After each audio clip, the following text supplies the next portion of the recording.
Here we go. And I guess we'll start with the pledge, yeah? Yeah. Come here, no, you don't. Come here. Pledge allegiance to the flag of the United States of America and to the republic for which it stands, one nation, under God, indivisible, with liberty and justice for all. Amen. Amen, brother. Amen. Good job Excuse as me? always. And now, No we're, better cadence now, on we're that gonna, one. That's nice and now slow. we're going to start it with me playing my banjo. I'm going to play the national anthem. I'm just kidding. I'm not. That would be a. Hey, real quick, if there's a Kim Swank that joins on later on, that's Yep. my aunt, I figured, you know, I mean, the name. So right?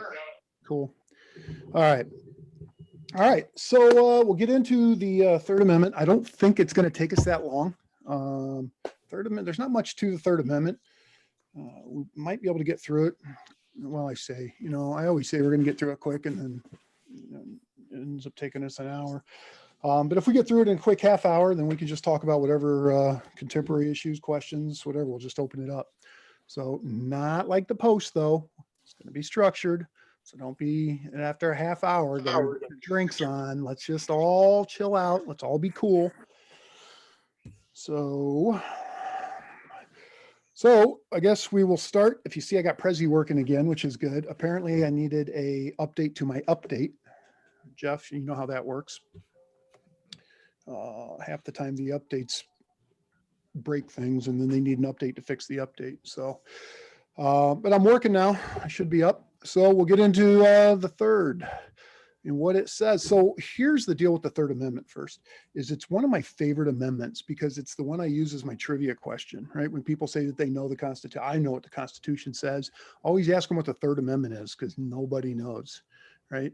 Because we don't use it anymore. It's not one of the big amendments, right? It's not the First Amendment. It's not the Second Amendment, both huge.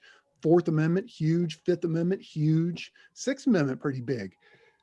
But the third just kind of got lost in history. It was a big deal when it came out, and we'll talk about that. But here's what it says. Third Amendment says that no soldier in time of peace be quartered in any house without the consent of the owner, nor in time of war, but in a manner to be prescribed by law. Pretty straightforward, right? No soldier shall in any time of peace be quartered in any house. So the government can't come over to your house, tell you that you're going to now house soldiers. They're not going to walk in, kick you out of your master bedroom, put you in the garage. But they leave them out, right? Nor in time of war, but in a manner to be prescribed by law. So what does that mean? I think we've all been here through this whole thing. I think we know what that means, right? So a manner prescribed by law. Anybody know? Martial law. How can they get around? Well, no, I don't think martial law. You'd have trouble with well, I don't know, right? I mean, martial law, I guess they suspend the Constitution, basically. But clearly, I think a manner to be prescribed by law is Article 1. All right, so the people's representatives, the state representatives, are going to have to pass a law at the time of war, dictating when these soldiers can stay in your house. So it's not going to be just the president making this decision. It's going to be the people that you elect that are doing your work. And I guess that's how they got around it. Although you got to remember, man, back in the day when this thing was written, we didn't have military bases in every state, right? Some multiple bases in states. We didn't have planes that could get these soldiers across the world, across the country in a day, or a few hours. We didn't have, we didn't have cars. We didn't have trucks.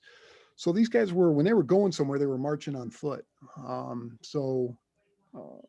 Because they didn't have places to stay. I mean, that's how, and we're going to talk about the history of this, but it was a lot more commonplace then. Now it's really not, right? We have military bases everywhere. The government compensates the states to have those military bases. So the soldiers already have somewhere to stay.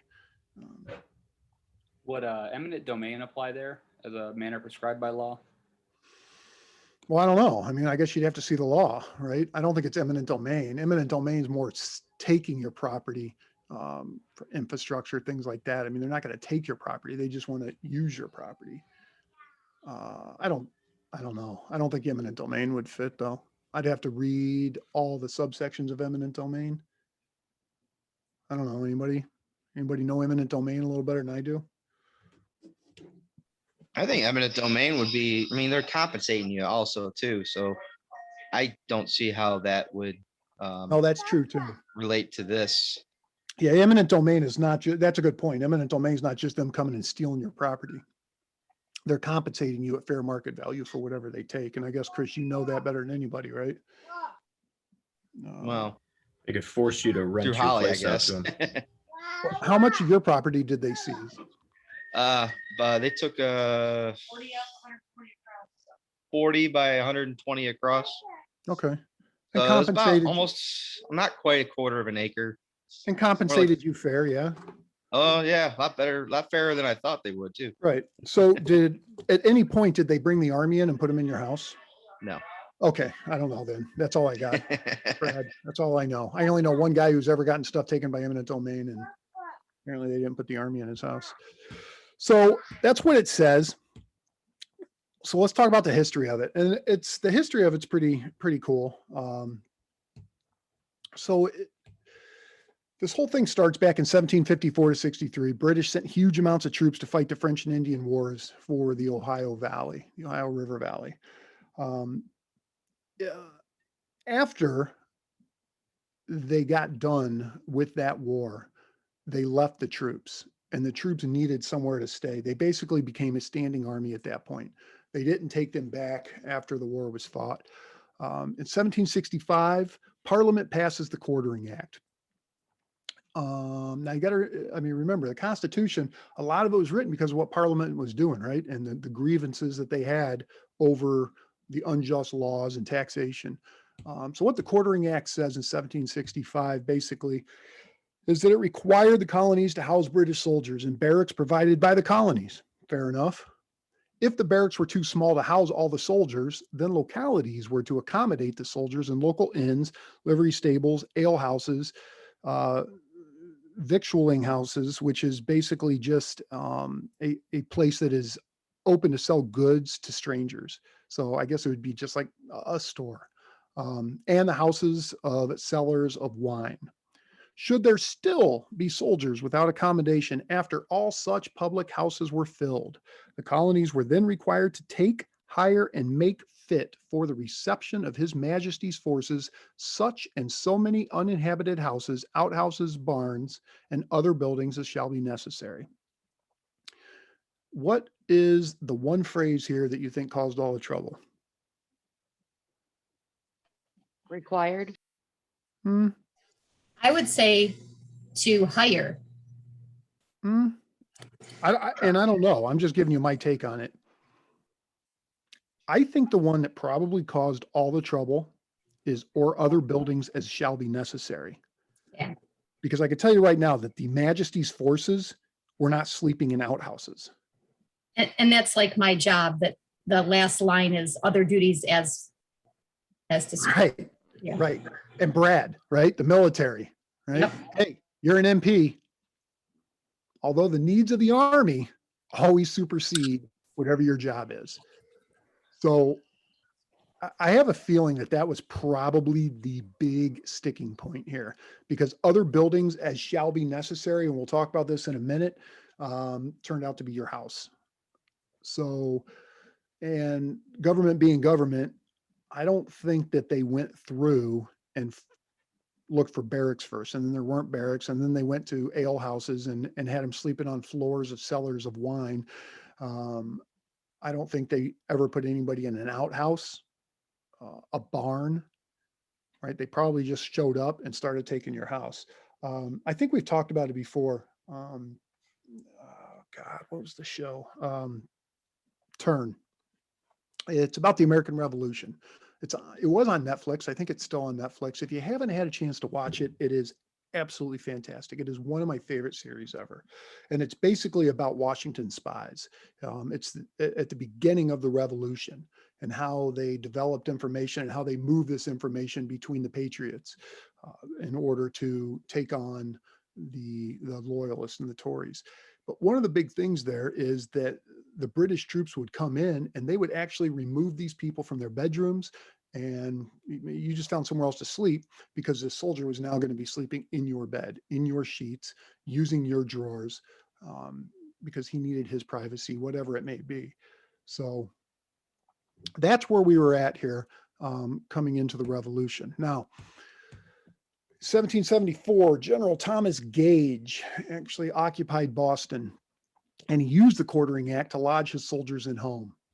He did not, and that's where I think the problem was, is that it didn't appear that he was using barns or anything else. He just put his soldiers in people's homes.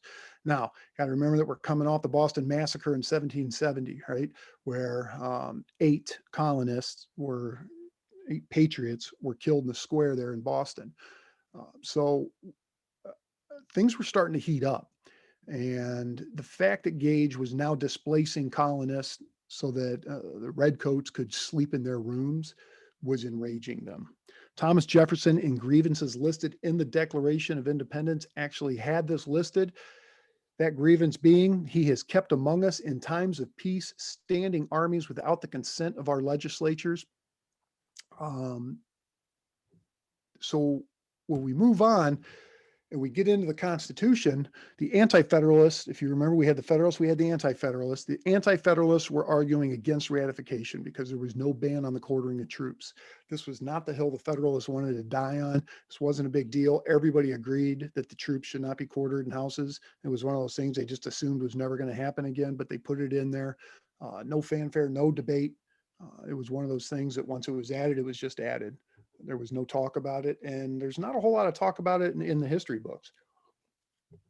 All right, when I look through my heritage book, getting ready for this, like when we talk about the Second Amendment, man, there must be 10 pages in there, 15 pages talking about the Second Amendment. There's not even a full page on the third. There's maybe 3/4 of a page about it. But that's about it. And that's the history, and that's where it came from. Anybody got anything? Questions on this? This is the reason I have to use Airbnb. It is, right. You could just actually stop at anybody's house and just kick them out of their house and sleep in their room if you wanted to when you're on vacation. Without Call the- dibs on the ale house. without, yeah, right. That's it. And I'm sure your wife is going to call dibs on the wine sellers of wine. Right? Listen, man, depending on how long I've been driving, I'll take the outhouse. I'm good. Whatever. I just need somewhere to lay my head. My favorite character from Turn is Caleb Brewster. There you go. And people who, when you guys watch it, you'll see why. Yeah, man. Caleb's a good dude. Yeah, everybody should watch it. It really is, especially if you're into American history and you're into the Revolution and why we fought the things that we fought.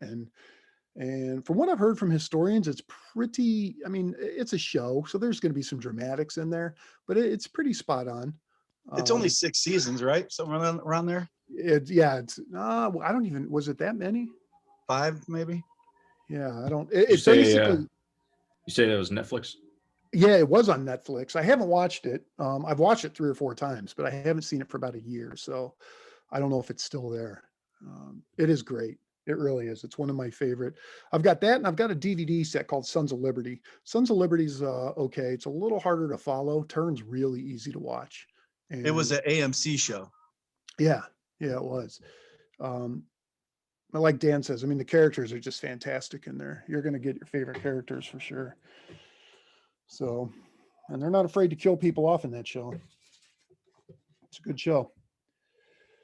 It looks So like is it is still on Netflix. I just looked it up. Good. Yeah, man. Everybody go watch it. I'd love to talk about it one day. One of the things, so I've been referring, we refer to Joseph Story all the time with his commentaries on the Constitution. And I found it and I bought a copy of Commentaries on the Constitution of the United States by Joseph Story. This is no easy read right here. This thing is like a Bible. But what's nice about it is that it is set up in the index, and they don't have it listed by necessarily amendment or whatever it is you're looking for. When I'm looking at this tonight, there is no Third Amendment, but what it is listed as is quartering of troops. So slave trade, slaves, revolution, revenue bills to raise, revenue bills, what they are, resulting powers, reserve powers, and the rights of the people. They go through and they actually list it by topic instead of section. I guess if that makes sense. of You the search by Constitution. subject matter. Yeah, it's more subject matter, right? And so there's really, even here, even in this 900, I guess actually it's 750 pages or so, even in this 750 page book, there's only one little section about it, and he only mentions it one time. And what he says in this is, this provision speaks for itself. Its plain object is to secure the perfect enjoyment of that great right of the common law, that a man's house shall be his own castle, privileged against all civil and military intrusion. So that's it. And it's pretty straightforward. I don't think there's any way to, it's kind of like, well, I was going to say it's kind of like the Second Amendment, but you see the problems we have with the Second Amendment. You think it's pretty straightforward. But I mean, there's really no other way to get around this. They can't put troops in your house. Right now, it's not a big deal. One day, could it be? The way the country's going. But I would guess if we get to the point where they're putting troops in your house, Constitution's not going to matter too much at that point. No amendment is absolute. Yeah, no amendment's absolute, right? So I've decided, what's that thing going around that we're not going to pay federal income tax anymore, right? So does anybody have anything? Any comments on it? Questions about it? Nothing? You already kind of mentioned, I was going to talk about the Second Amendment and how clear that is. And there's a debate on that somehow. But this one, there doesn't seem to be much of one. Well, and there's not a whole lot, and I'm going to talk about court cases here in a second. There's not a whole lot of court cases about it. I mean, people just don't bring it up. It's kind of tough to bring up, though, because unless you have the military being stationed in your house, I don't know where you would come up with an argument for that. Now, there have been some crazy people out there that come up with some arguments, and we'll talk about a couple of those. And some of them not so crazy, that could have gone either way. Here's a scenario that I'd just like to get somebody's thought on, right? So living here in Texas around Fort Hood, if I was renting my house and the government passed a law on like no rent due because of the coronavirus stuff. All right, well, now I'm quartered in your house as a soldier and I'm doing it for free without compensation. Does that kind of go into, it's probably not, but it's just a thought. I think that would be one of those crazy things we're about to talk about, where I could see somebody trying it. I mean, I wouldn't think so, though, because you entered into a voluntary contract, right, with the consent of the property owner. That's what I think too, but it's just a thought exercise. Now I am a soldier in some place and the government's saying that I don't have to pay rent anymore. Right. Well, no, I mean, right. It's technically it's a valid point. I think the problem's going to be is that line without the consent of the owner. So the owner did give you consent. So now because of that, and it's not necessarily that they're quartering troops there. It's because if the rent only applied to troops, I think you would have I think that would be a Third Amendment issue all day. If the government came out and said, look, because of coronavirus right now, you cannot charge U.S. military personnel rent. You can't kick them out of your house. I think that's a Third Amendment issue all day. But I think that would be a good application of that if it was only applying to soldiers. Correct. But the fact that it's across the board, everybody, I don't think it matters where you work at that point. So a couple of these case law, they're kind of interesting to me. So you got the Custer County Action Association versus Garvey, 2001. And what this was about was a guy, you know what, I'm not sure. The court ruled, and I think it was the 10th, maybe the 9th. But I think it was out of Colorado. It was either Colorado or Nevada. So basically what this guy was saying was that the Air National Guard training and flying over his house was a violation of his Third Amendment rights. That he did not want the Air National Guard to be able to fly over his house. And obviously that was squashed immediately. Court came out and said that, look, Third Amendment only applies to your house. It does not apply to the airspace above your house. And that's actually happened a couple times. It happened down in Texas also, where somebody brought that up and tried to assert their Third Amendment rights over the military flying over their house, using their airspace. But is anybody here into drones? Does anybody fly them? I thought there was a case law that came out not too long ago that actually says that nobody owns the airspace above their houses, that the government basically owns that air rights or whatever as the case may be. And I think that came from, it was a Fourth Amendment case, if I remember right. It was a police department maybe that was flying the drone over a neighborhood. And there were several issues brought up, and I think one of them was that evidence being obtained through a drone flying over, because plain view is where a normal person can be. God, I don't remember. I'll have to look that law up, because we're getting into the Fourth Amendment, and that's actually, with the way things are going now, it's probably pretty contemporary. But I thought that they ruled that was okay.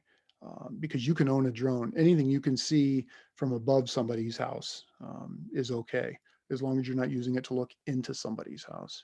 Don't you have to have a license now for those nowadays? Only Anyway? if you're above I think it's above 500 feet or up to 500 feet. Okay. Yeah, Bruce Bishop, I know he had to get licensed through the FAA because he's flying commercially. And he's flying it high. If you buy one off Amazon and you're only flying it 100 feet, 200 feet over your house, I don't think you need any licensing at all. It's if you're flying it commercially, and then there's altitude restrictions if you are not licensed. So, but yeah, I'll have to look into that for sure for the Fourth Amendment. So that guy gets shot down. This one is actually kind of interesting. 1982, Second Circuit ruled that the governor of New York did not violate the rights of striking correctional officers at New York's Mid-Orange Correctional Facility when he evicted them from their prison residences and reassigned those residences and their jobs to National Guard troops. And I think that's one of those that could have gone either way, because even though they were prison residences and they were there because of their jobs and at the leisure of their employment, it was still their houses.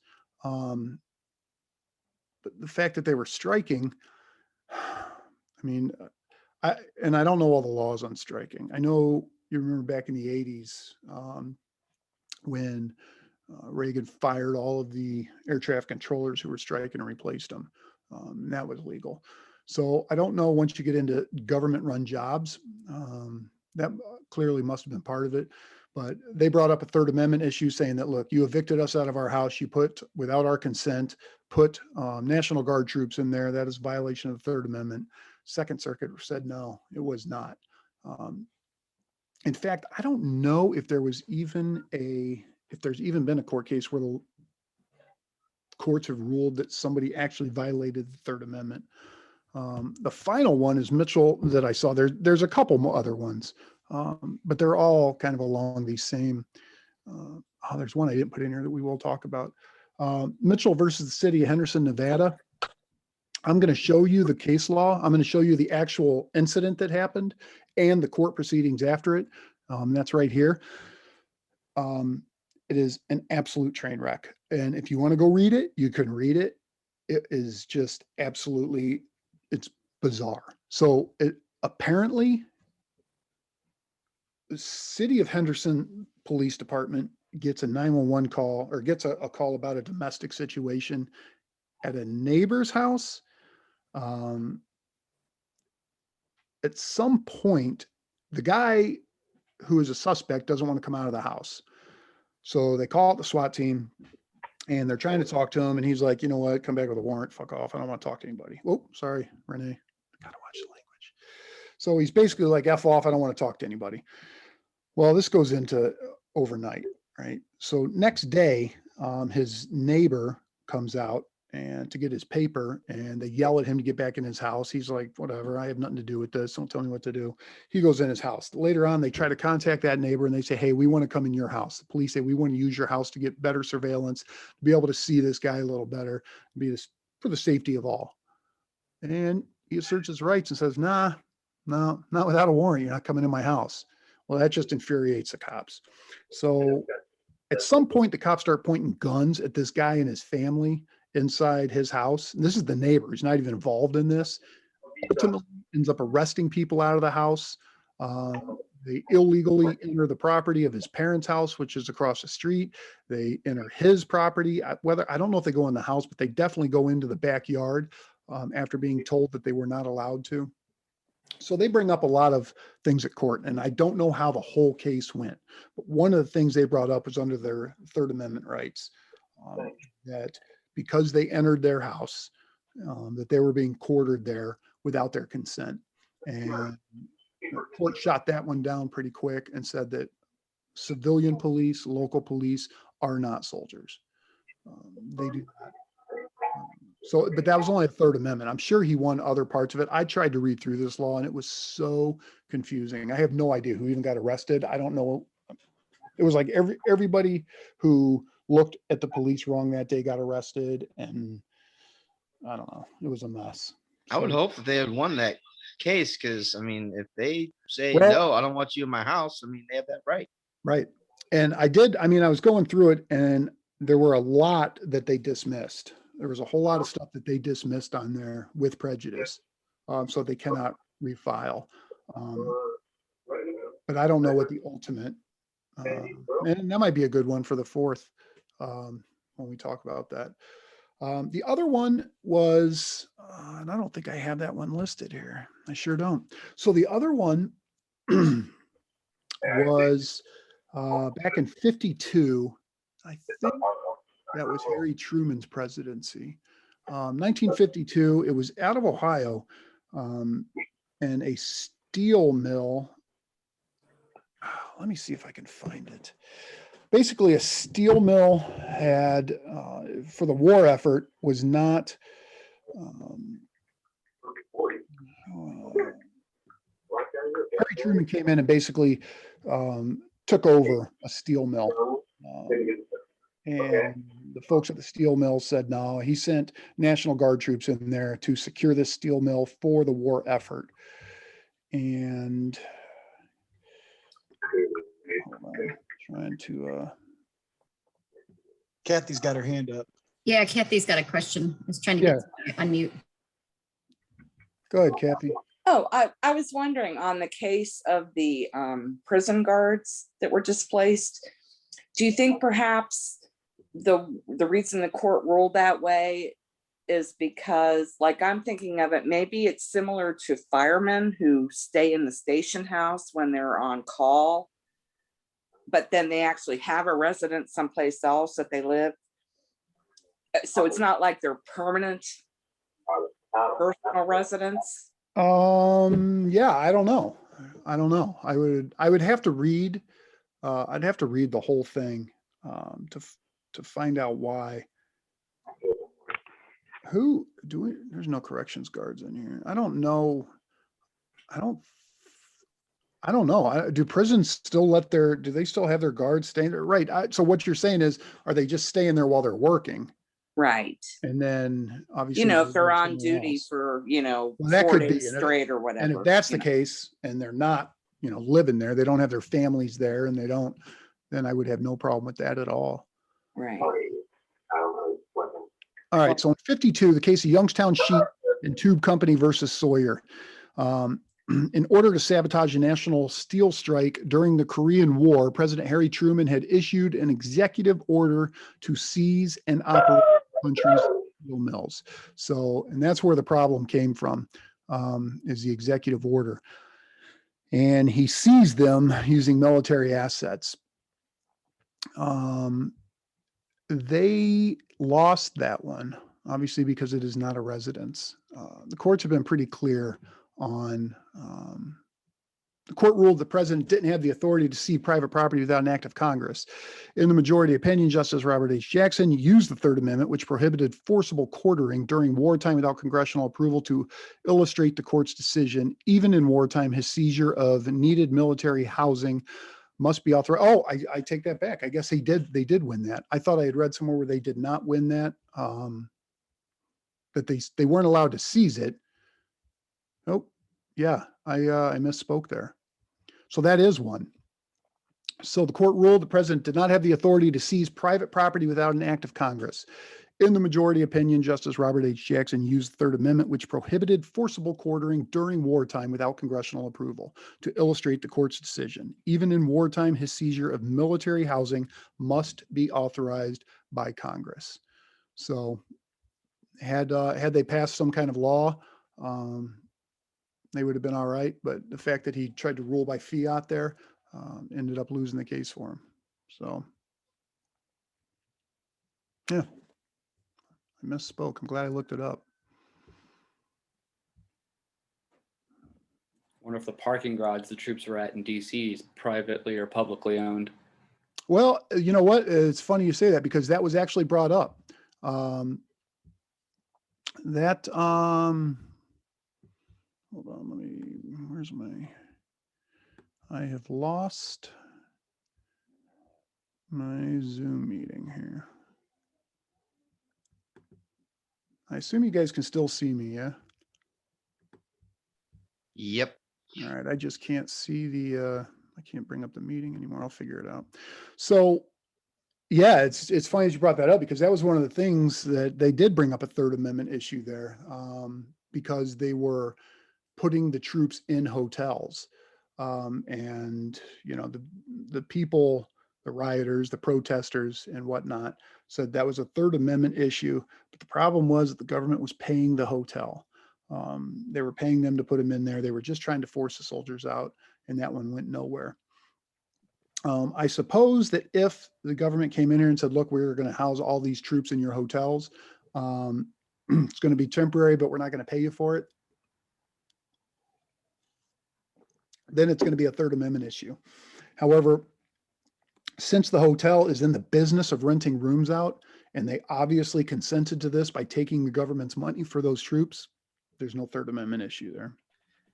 Right. Yeah, they easily could have said, no, we don't want your business. Sure.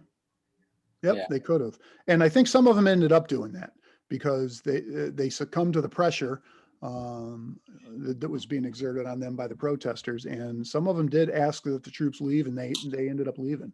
They ended up having to go. So, yep. Anybody else? Anybody have anything on this? I'm gonna need a list of those hotels. Yeah, it was floating around out there for a while. I can't remember which ones they were that caved in. I could probably find it somewhere. Where did I? Oh, there you are. I travel a lot. I need to make sure I don't go to them. I found everybody. All right. All right. So I'm back. So yeah, so not too bad. 40 minutes. That was about as long as I figured it was going to take. Does anybody have questions, discussion, anything? I covered all right. We understand the Third Amendment. It's not a big one, right? I mean, it's not like Pretty straightforward. Yeah, and it's not like anything that most of us are ever going to have to worry about in our lives. Hopefully, you don't see too many Third Amendment violations, but I do love it. It's one of my favorite ones because nobody ever knows what the Third Amendment is. So you get all these guys that tell you they know the Constitution, especially when you're trolling and you're squabbling online. Just ask them what the Third Amendment. You know, the problem with online though is you ask them what Third Amendment is, and they go and Google it and try to act all smart. Never face to face have I ever asked anybody what the Third Amendment is, and they know. Until now, 18 of y'all here, they're going to know. Yeah. So what else? Anybody else got anything? Is there anything? I mean, anything else you want to talk about constitutionally wise? Because we've got 20 minutes, or we can just end this thing, whatever you guys want to do. Contemporary stuff going on today, stuff we've already talked about. Anything? Questions? No questions too dumb. If you guys got questions, now's the time, man. Let's talk about it. I wish Dave Davis was here. You want to talk about Supreme Court? What about it? Just, Packing? Yeah. Yeah, well, yeah, what do you want to talk about? They said they want to have the same number as they do in the lower court, which is something they want, but didn't mention that they wanted it in the last administration. So Trey Gowdy has a podcast. Any of you guys listen to it? if you're not No, but I listening, am a huge fan of Trey if Gowdy. you're not listening to Trey Gowdy's podcast, he is just absolutely fantastic. And today in his podcast, he said, he was speaking out against the government. And he says, I was in government. There is absolutely no chance I'm ever going back into government. That's what he said today. So now whether he means Congress or I don't know, but he was actually talking about this today, the Supreme Court packing. And Trey's take on this, and I trust Trey Gowdy, man, because he is a smart dude. And his take on this is that there is zero chance that this happens. That you got to look at who is supporting this bill. And right now you've got somebody pull it up. Give me the names because I'm going to forget some of them. Jerry Nadler is one of them, who is an absolute joke. And Trey goes through and explains why they're absolute jokes. I mean, if these guys are listening to his show, they got to be so mad. Other guy's name is Jones, I think is his last name. Is it Herman or but he is the guy who is notorious. Do you remember last year or so, 2 years ago? He was the one that came out complaining that because of Trump's troops that are on Guam, that it could very possibly cause Guam to flip over in the ocean. Oh, I remember that. He was dead serious. He was dead serious. He got on the floor and said that because of the number of troops that Donald Trump is sending to Guam, it could cause Guam to flip over in the ocean. Oh my God. This is the guy that is sponsoring the court packing.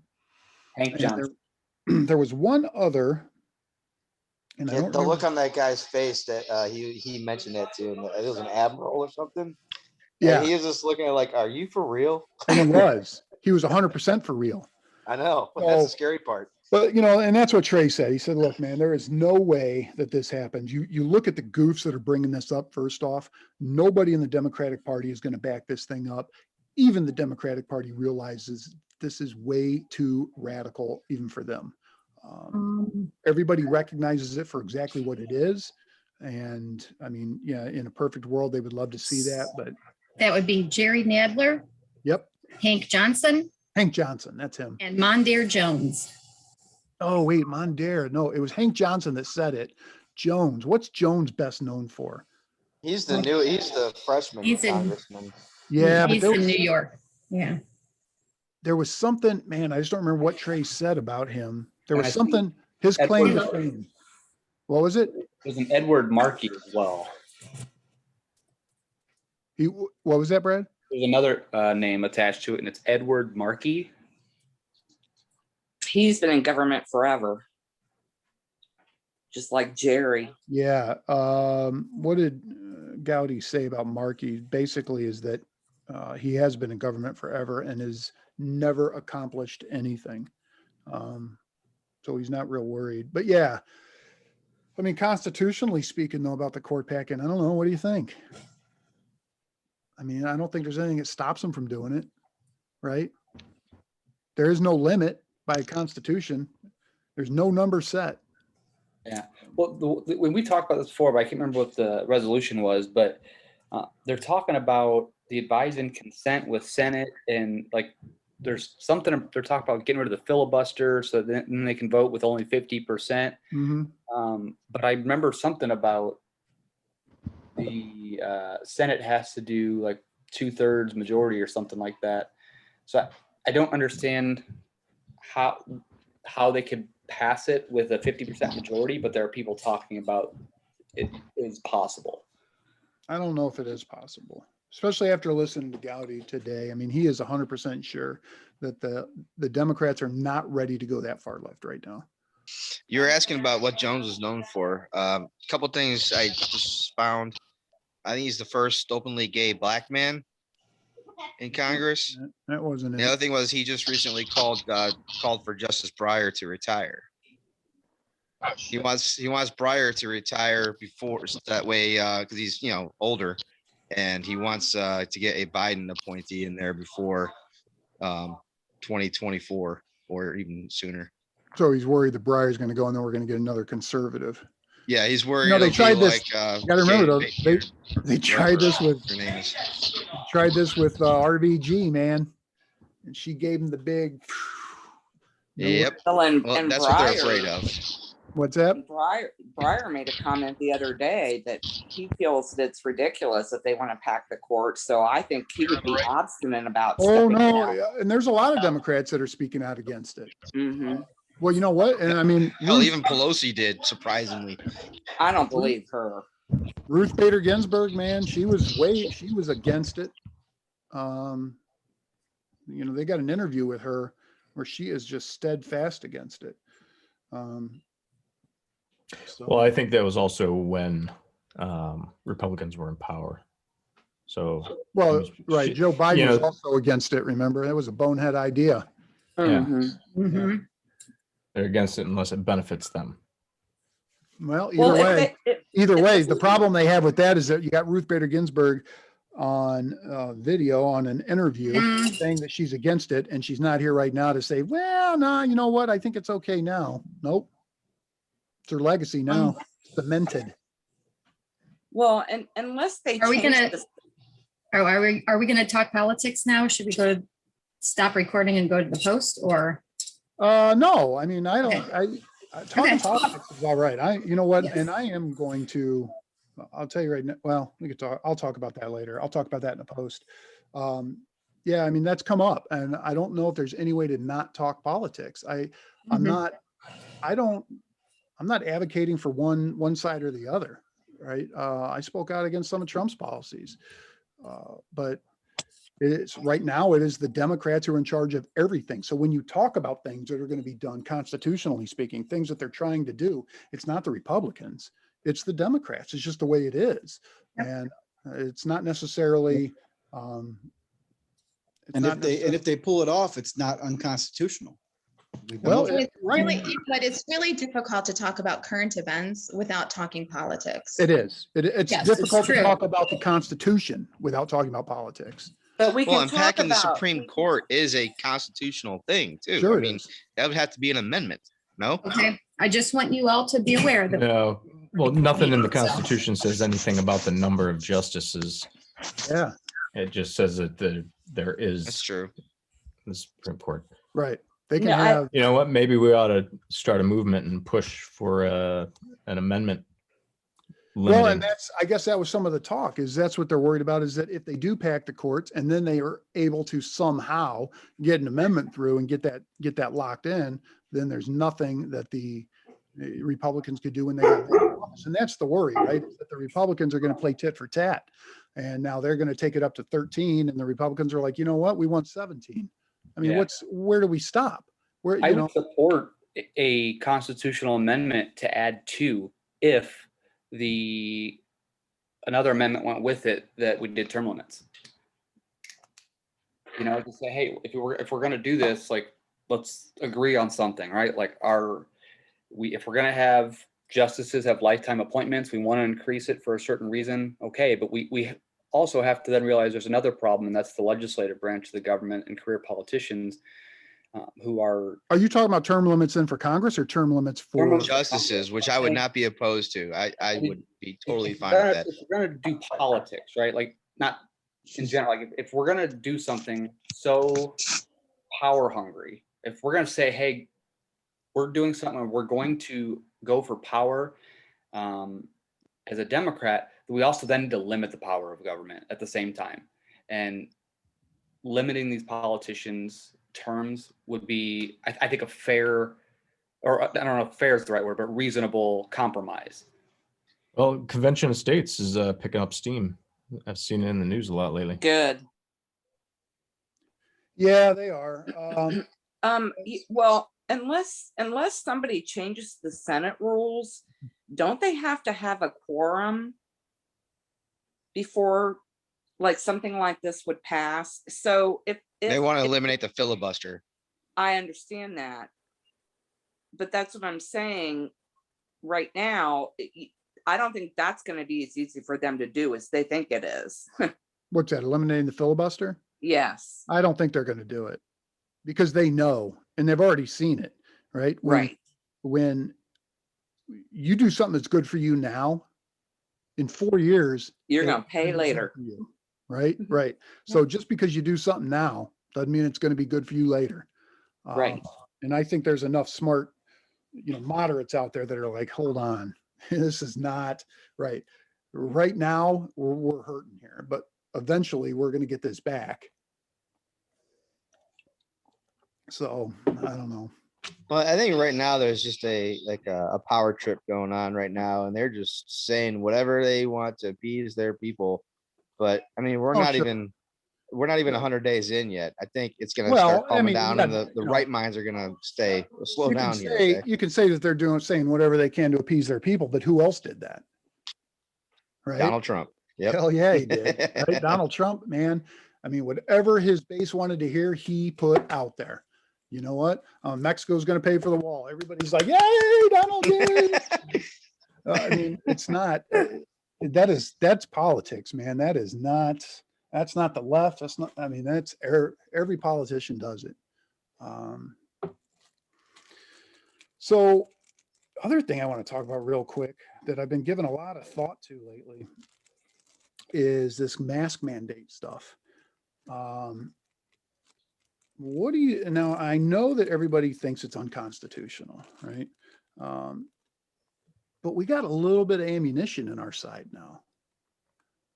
So the Cattleman restaurant, did you guys hear about that down in Yeah. Ashland County? They won. Well, So what was this? The health department went in there, fined them for, they were one of these places that had a sign up basically saying, we're not wearing masks. If you don't like it, stay home. So health department went in there, they cited them, they went back, still weren't wearing masks. They cited them again and took their license from them. They sued, and the court ruled with the Cattleman restaurant in that the federal government, or the state government in this case, has no right at all to shut them down for violating a state mandate. Thank God. That they don't have the right to go in there and dictate how that business runs its business without a law being passed, basically. So Cattleman opened right back up. They're not wearing a mask anymore. And the judge even went further on and basically ordered the state to leave them alone, not to have any further dealings with them as it applies to the mask mandates. Do they have a liquor license? What's that? Do they have a liquor license? I don't know if they do or not.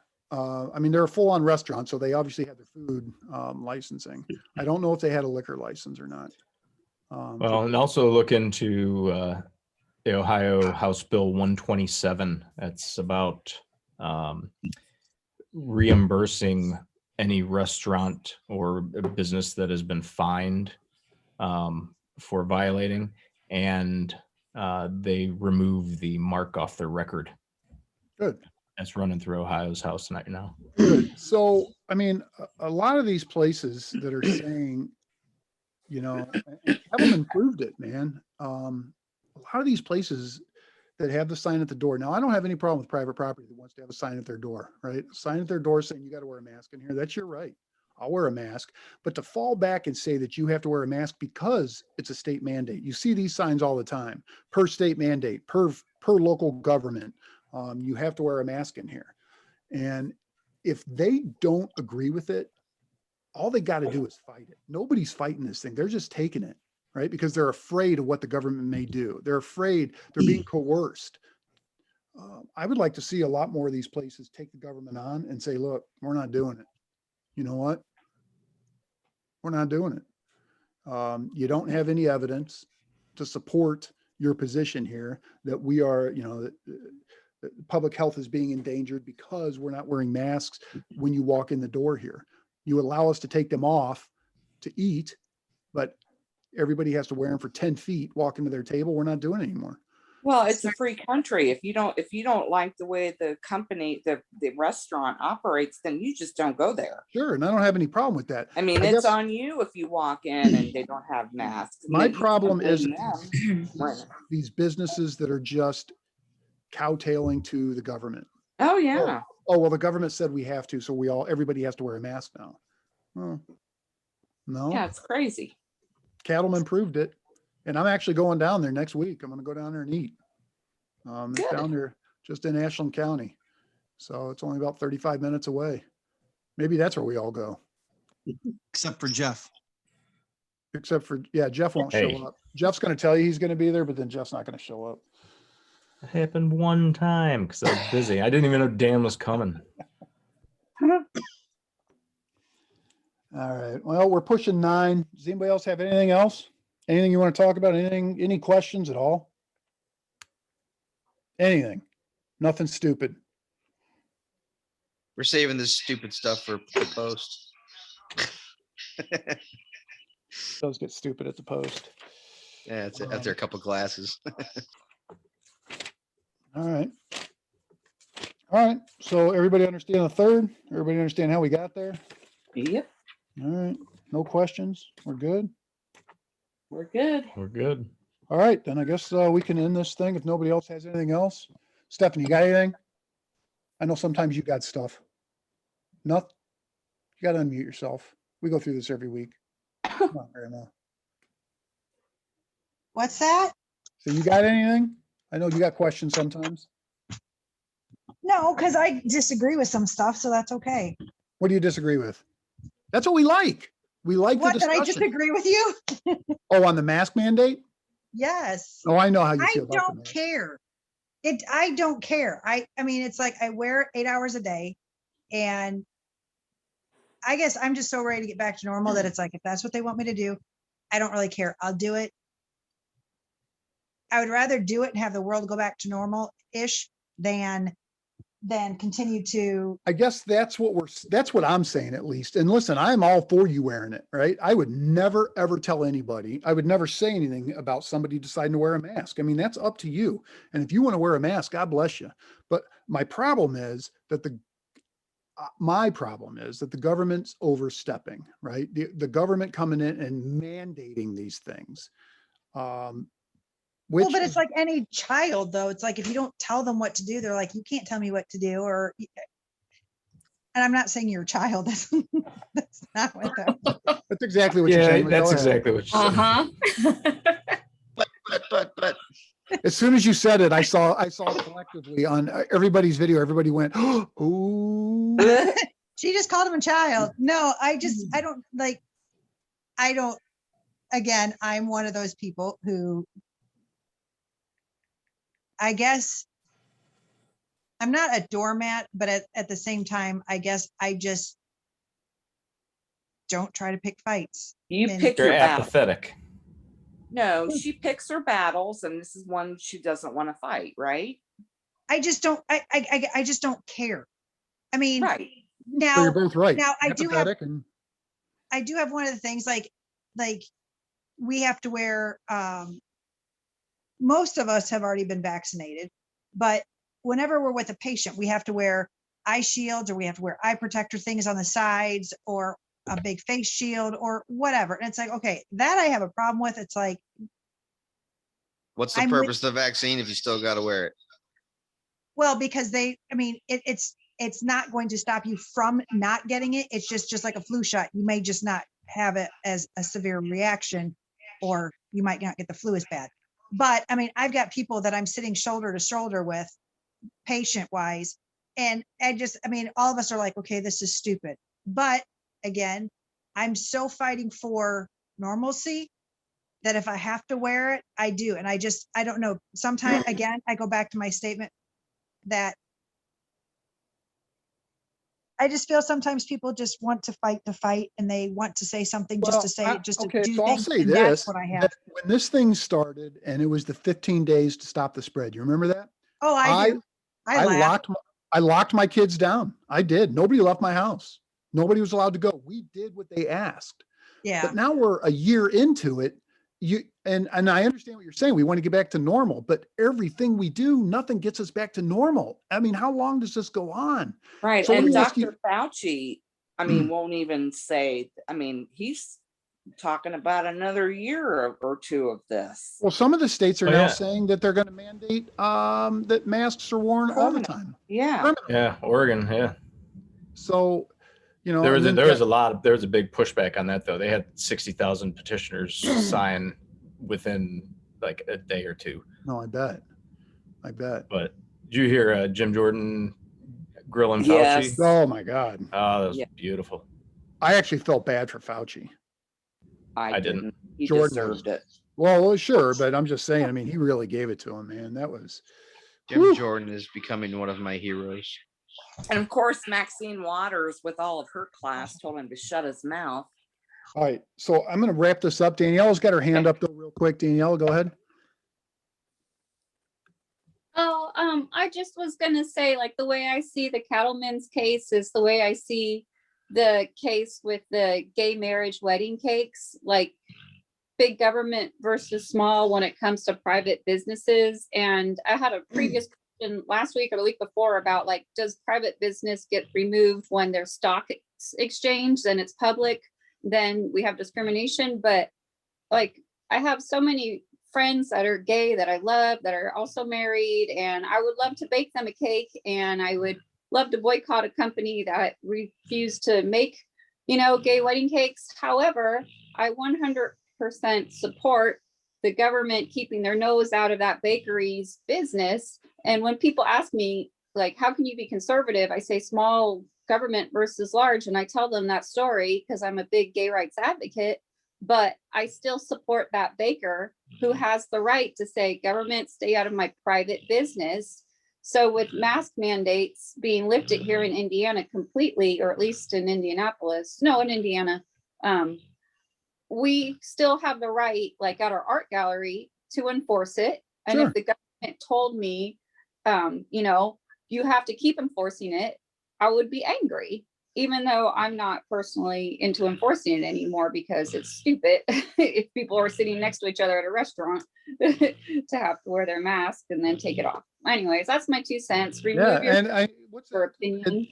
I don't have the quote exactly, but it's that one quote that says, I may vehemently disagree with what you're saying, but I will fight to the death for your right to say it, and it's the same thing with the cakes, right? It's not, it's not whether I agree with the baker or not. It's that the government doesn't have the right to come in and tell them they have to do this. I'm with you. I mean, if you're going to discriminate against people, then you're not for me, right? I'm not going to buy a cake from you. I mean, whatever. I mean, you're going to treat people like second-class citizens, and good luck with your business. But for the government to come in and say that you absolutely have to do this, it's a private business, man. There's other bakers. There's other bakers that are willing to do it. You're not being deprived of life, liberty, or pursuit of happiness here. You can go get your cake, right? So I'm with you. I'm with you 100%. And that's how I feel about this mask mandate. It's not that I disagree with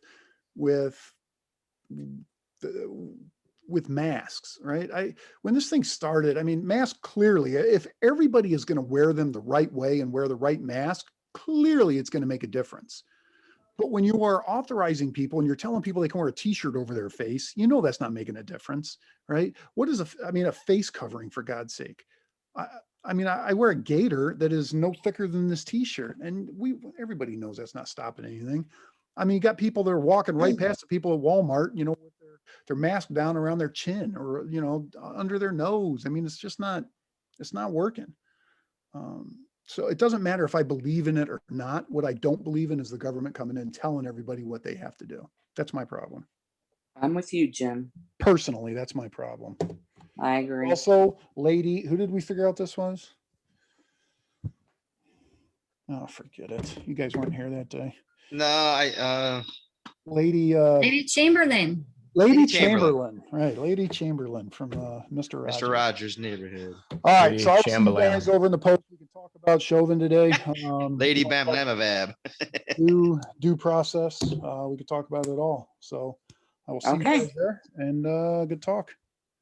Right. All right. Yep. Bye. Adios.